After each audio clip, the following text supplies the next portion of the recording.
My turn. And Jake, if you remember, I used to carry you all the time on these things here.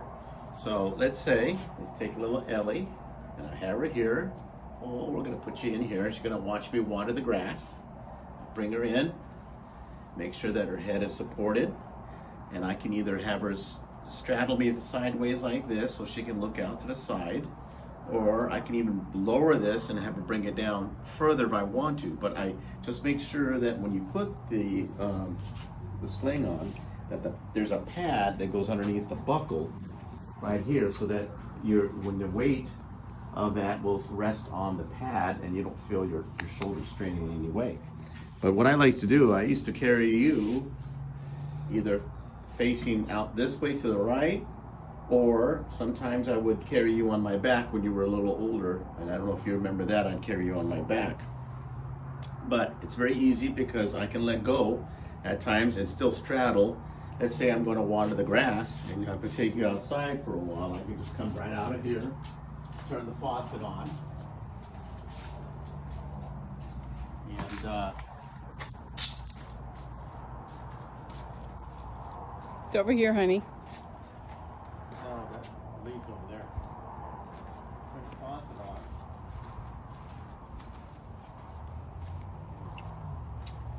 Don't have to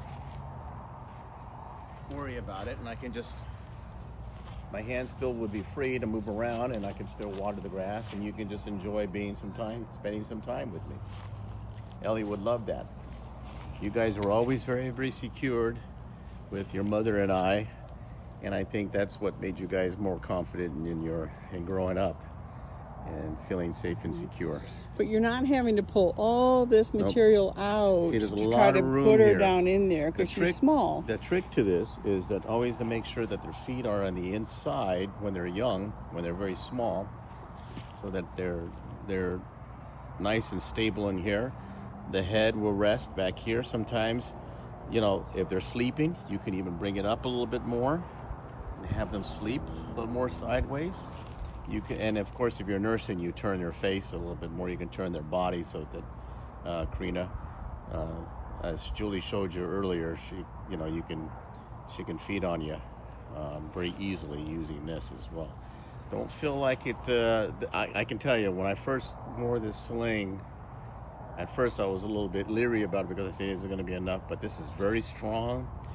When it's wrapped around like this and her feet is inside, they don't fall out. It's also seamless. This is And all it's one seamless, piece of it's material. nice, There's and nothing it's to one, rip. There's nothing to rip. It's a lot better than I think that I've seen with the other carriers where the feet are hanging out and the baby is facing the chest. With this sling, they're seeing more of the world. They have different positions they can be in. They don't feel squished. It's more of like you're carrying the baby, and it's more relaxing, I believe, to them. I believe it was for the boys as well. Mm-hmm. So. And some of them, the babies face outward, Yeah. but they're dangling and their arms, their Right. hands are going like this. Right. It's a stress response. Right.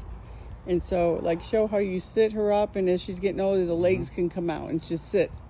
Yeah, so they can also, when they get a little older and she's more comfortable, you can have them sit out. The legs come out like this. She's bigger. And she's bigger, and there's a nice bunting here. So her body is resting, and the weight of it is resting on the But bunting. she'd be bigger. This would But she'd be bigger. This would here. be a little bit, and of course, because of her head, it would be a little bit leaning back, and so it'll be nice and taut. And then you can also hold them, and you don't have to feel, if you need to let go, you don't have to feel like they're gonna fall out anyway, as long as their bottom is caught on here. And so, and it's a matter of just getting comfortable with it over time. And she'll grow very, very comfortable with it. So I recommend it a great deal. And Jacob knows this, both Jake and Mac. Okay.